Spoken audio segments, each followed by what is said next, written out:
안녕하세요. 오늘 이 자리도 저희가 사적으로 계속 대화를 해오던 것을 좀 공적으로 열고 또 다른 분들은 어떻게 생각하시는지 궁금하기도 해서 이 자리를 마련하게 됐고요.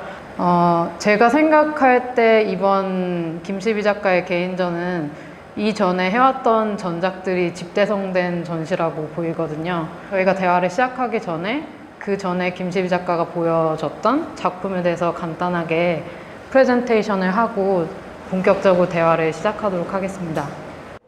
유튜브 마테리얼에 대해서 좀 더 골몰을 하게 되면서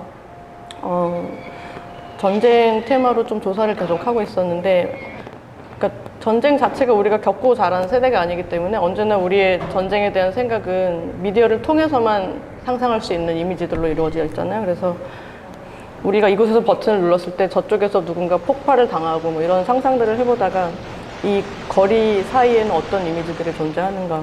그래서 처음에 이 작업의 시작은 꿈 얘기를 평면 작업으로 디지털 프린트를 해서 만들었는데요. 그래서 내용 자체는 어떤 커플이 무슨 전장에 갔다가 죽임을 당하는 순간을 이렇게 목격하는 굉장히 뭐라 그럴까, 시각적인 묘사가 있는 글이에요. 그리고 여기 보시면 밑에 아래층에 들어가 있는 저 환 작업이 한쪽에 있었고요. 그래서 최종 프레젠테이션에서는 그 이전에 했던 3채널과 또 다른 하나의 메인 작업이 들어갔었고요. 그래서 구조적으로는 사실 어떻게 보면 지금까지도 제가 주로 즐겨 사용하는 영상 전시의 구성을 조금씩 띄고 있었다고 생각이 들어요. 그 K-팝이나 엔터테인먼트 산업 자체가 영화나 이런 것들이 발명되기 전에 서양인 경우 오페라나 뭐 판소리 같은 것들이 담당했던 그 연극 같은 구조 안에서 좀 더 거슬러 올라가서 그래서 그 여러 가지 형식들을 묶은 상태로 현 시대 얘기를 하고 싶은 시작으로 작업을 했었거든요. 그래서 유튜브에 있는 K-팝 비디오의 표면을 사용을 해서 썼는데, 한국 가수가 노래를 하는데 뭐 베트남의 팬이 베트남어로 그게 어떤 식으로 발음이 되는지 자막을 붙이고 그다음 그걸 또 해석한 자막을 또 붙이고 해서 뭔가 이렇게 여러 레이어의 언어적인 그 라인이 계속 추가가 끝없이 되는 거죠. 그래서 이 작업에서는 4개의 챕터를 원작 오페라에서 따와서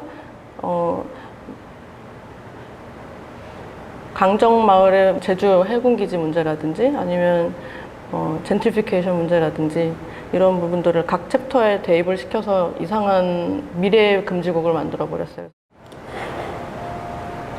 그 후에 했던 작업은 1대1로 뭔가를 대입시켜서 만드는 감각이라기보다는 이미 있는 표면들을 갖다 쓰는 방향들에 대해서 좀 더 연구를 해보게 됐어요. 그래서 디지털 자체에 대해서 점점 더 적극적으로 접근을 해보게 되었고, 그래서 했던 작업이 목석과 당나귀들인데.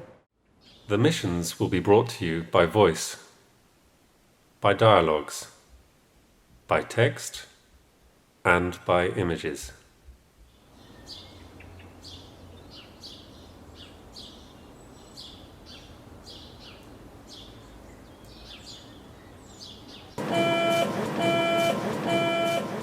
그 오작동 라이브러리에서 박갈 큐레이터가 기획했던 그 전시에서 선을 보였습니다. 그 설치의 묘소들은 구체적으로 말하면 소품인데요, 영상에 등장하는. 그리고 근데 이게 영상에서 바로 1대1로 뛰쳐나오는 것이 아니라 공간 안에 이상한 가짜 박물관 같은 느낌으로 설치를 했어요. 대화를 시작하는 첫 번째 질문으로는 작품에 관통하는 주제의식이나 작가가 접근하는 일종의 태도 같은 것에 대해서 질문을 하고 싶은데, 제가 느끼기에는 거대한 담론을 얘기한다기보다는 작가가 그 당시에 느꼈던 또는 당면했던 과제들에 대해서 은유하는 방식이거나 과거나 또는 인터넷에서 차용할 수 있는 레퍼런스들을 비트는 방식을 통해서 제시를 하고 있다고 생각하는데, 사실 기본적인 그러니까 미술 교육을 받고 내가 제시할 수 있는 방식이나 방향들이 뭐가 있을까라고 생각을 했을 때 영상이란 이래야 해라든지 뭐 이런 기술적인 측면을 너가 달성을 해야 라는 압박감들이 있었는데, 그냥 반항을 해보고 싶어지잖아요. 인간의 심리라는 것이 1차적으로 어떤 문제적인 현상이 있고 그거를 소화를 해서 어떤 식의 서사로 풀어서 형식을 부여를 해서 최종의 공간 안에 놓이게 할까의 패턴은 사실상 거의 비슷해요. 이번 전시에서도 권력과 자본이라는 그 도시 안에서 나타나는 욕망에 대한 요소들이 많이 보이는 것 같은데 메인 작업이라고 할 수 있는 지하 1층의 영상에 대해서 간단히 얘기를 해줄 수 있으면 좋겠고 또 그런 이슈들이 왜 작가한테 지금 이 시기에 다가왔는지 말씀을 좀 부탁드릴게요. 10년 넘게 베를린에서 생활을 하고 있어요. 그러니까 처음에는 차이점들에 대해서 궁금했는데 이제는 여기나 저기나 거기나 비슷하게 지향하고 있는 어떤 지점들이 있거든요. 그게 굉장히 신자유주의적인 자본주의 체제인 것 같아요. 그래서 그게 가장 첨예하게 우리의 생활 안에서 실감이 되는 것은 사람들이 집을 찾기가 어려워져요. 생활을 보장하는 어떤 삶의 터전 이런 것들을 마련하는 것 자체가 누가 어딘가에 정착을 하고 어떤 영토를 꾸려가고 이런 거에 다 연결이 되는 부분이잖아요. 아즈텍 얘기로 돌아간 것은 고대에서 꼭 계속되어 왔던 한 제국이 근대적인 어떤 도시로 탈바꿈하는 어떤 한 밤이었던 거죠. 그 정복자가 도착을 해서 문을 열고 싸우고 패망을 해서 그 다음 단계로 근대로 넘어가는 그런 역사인데 그거는 우리나라도 익히 겪었던 사건, 비슷한 사건이라고 볼 수도 있겠고 어떤 의미에서는 또 지금 전시가 열리고 있는 원서동 근처에서도 최근에 계속 기사화되고 있는 것들이고 서울 안에서도 젠트리피케이션에 대한 얘기가 많으니까 그게 어느 정도 특정 도시를 떠나서 일반화된 것으로 나타난 것 같고 제가 당장 있는 동네니까 베를린을 배경으로 연출을 해서 합성을 했는데 사실 어느 도시일 수도 있겠죠. 무명의 도시 같은 느낌으로 보이길 원했어요. 지하 1층 작업업에서는 뭐 흑백으로 도시가 드러난다거나 아니면은 도시성을 잘 모르게 레이어를 통해서 시공간을 없애는다는 느낌이 많이 들었는데 사운드면 사운드, 영상이면 영상, 뭐 글이면 글, 연기면 연기, 뭐 이런 다 굉장히 독립적인 요소거든요. 저한테는. 근데 이거를 하나로 구축해서 뭔가의 결과물을 내려고 할 때 그 레이어 하나하나들은 뭘로도 사실 대체될 수 있어요. 유일하지 않아요. 그래서 우연적이기도 하고 그냥 그때 주운 것이기도 하고 물론 뭐 연출해서 촬영을 하고 누군가를 발견해서 기용한 다음에 연출된 퍼포먼스를 담지만 저한테는 이 구축의 과정 자체가 항상 중요한 것이고 가장 핵심적인 내용이 아닌가. 전시 하나를 작업으로 삼고 그 안에서 설치나 또는 프롭 같은 오브제, 사물 그리고 이번 전시에서는 대자보 같은 것들이 붙었는데 그런 각각의 작업들이 관계를 맺으면서 전체적인 레이어를 만들지 않나 생각이 드는데 이 인사미술 공간이라는 전시장을 고려하면서 작업을 준비했을 때 그 공간이 가지고 있는 물리적인 레이어를 작업의 레이어와 적용해서 생각했었는지에 대해서 궁금해요. 네, 맞아요. 구체적인 환경으로 이 공간을 내가 염두에 두고 뭔가를 디벨롭을 한다고 했을 때 영상 매체를 다루면 영화 생각을 하지 않을 수가 없는데 영화랑은 다르게 일하고 있다고 생각하거든요. 그래서 블랙박스나 영화관의 환경 이런 것들을 가급적이면 내가 굳이 그것이 아닌 환경에서 영상을 튼다고 한다면 공간에 대한 고려가 없을 수가 없어요. 그래서 대부분의 경우 장소 특정적으로 어느 정도는 늘 염두에 두게 되고요.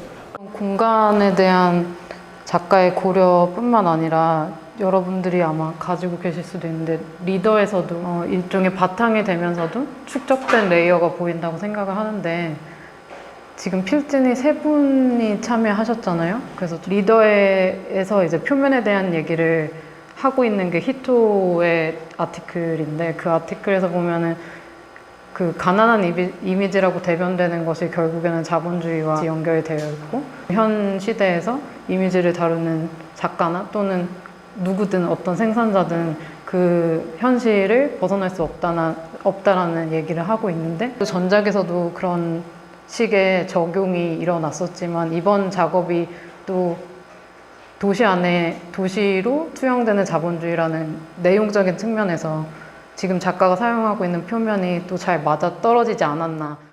히토의 글 경우에는 막 벌어지고 있는 지금 당장의 일들을 내가 어떻게 할 것인가. 나는 어쨌든 습득을 하고 매일매일에 이거를 점점 포섭을 해나가면서 살아가고 있는데 미술 안에서 이걸 어떻게 수용할지에 대해서 굉장히 명쾌한 답을 내려줘요.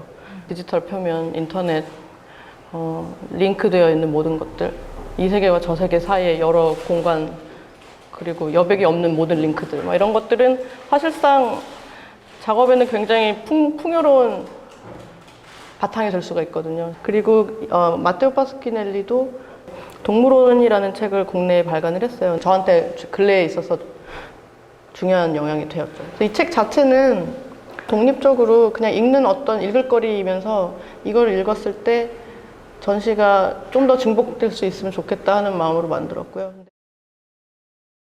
저는 개인적으로 전시의 실체에 대해서 굉장히 관심이 많아요. 예를 들면 2층에 이제 영상 작업이 영상 작가로서 이것을 작업으로 풀어낼 때 영상 자체를 RGB로 쪼개는 방식이라든지 뒤에는 굉장히 싸구려 이미지가 돌아가는 백그라운드가 있고 두 개가 이제 어떤 형식으로 좀 따로 떨어져 있는 형식 이런 것들이 가끔은 이제 정권이나 당면한 문제 혹은 이제 젠트리피케이션 이렇게 좀 개념적으로 가자면 직접적으로 발언하는 경우가 굉장히 많은데 작업으로 풀어내는 그런 방식적인 태도에서 이게 도피하지도 않지만 그렇다고 그 안에서 프레임을 가둬놓고 헤매지 않는 방식이 작가가 쥔 재료랑 작가가 쥔 어떤 그 도구 안에서 해결한다는 게 사실 굉장히 어려운 것 같아요. 최근에 이런 이슈들을 다루는 작가들 상에서 과연 예술가는 그러면 어떻게 풀어야 하나 하는 문제에서 아마 제가 이제 이게 피하는 방법도 아니지만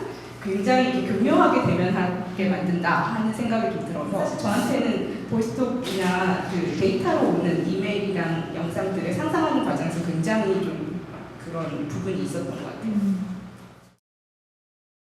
우리 모든 세대가 공유하는 가난의 문제가 있잖아요. 이게 어떻게 보면 뭐 결정당해버린 미래일 수도 있는 거고. 근데 우리가 거기에 매몰되면 너무 비참하잖아요.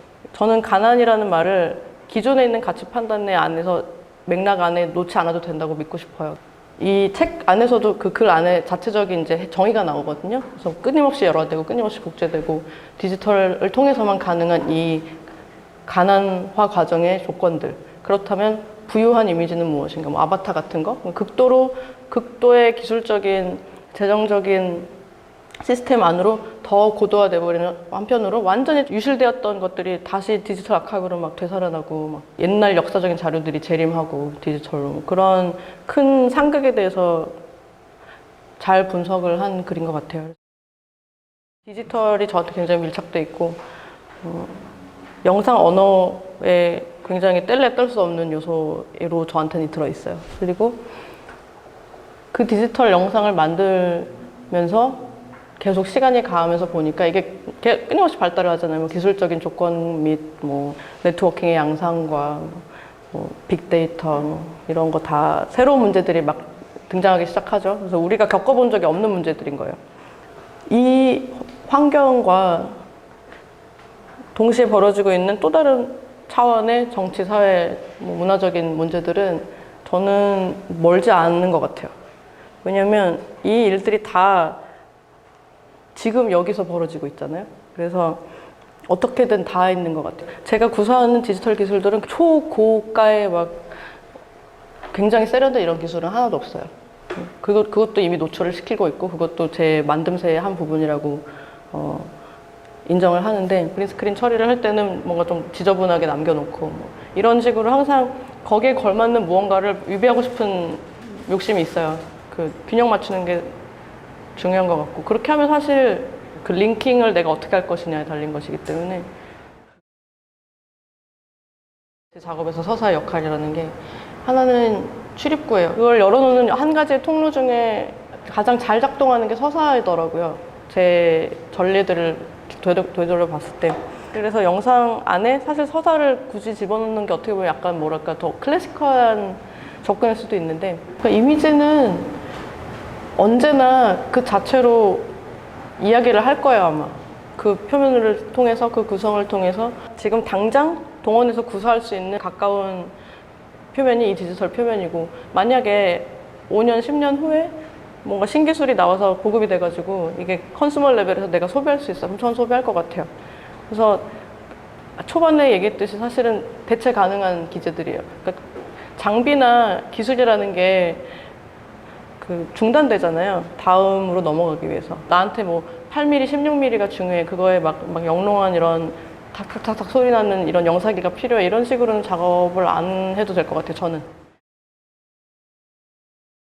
그러니까 저는 빵을 굽든 뭐 운전을 하든 미술을 하든 공통적으로 우리가 뭘 하고 있는지에 대한 자의식을 갖고 움직여야 된다고 생각해요. 침투해서 같이 막 운동을 하고 있거나 이런 거는 용기가 없고 잘 못할 것 같고, 내가 근근히 작업을 계속해 나가는 안에서 하한선인 것 같아요.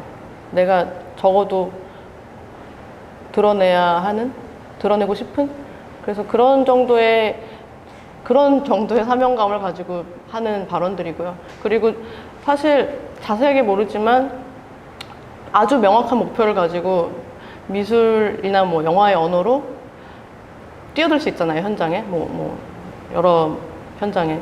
근데 아까도 잠깐 얘기했듯이 다큐멘터리적인 접근이 그 자체의 발달사를 갖고 있지만 제가 가장 탐나는 방식은 아니에요. 그래서 더 수수께끼 같거나 뭐 더 복합적이거나 아니면 공간적이거나 이런 선택들을 하게 돼요.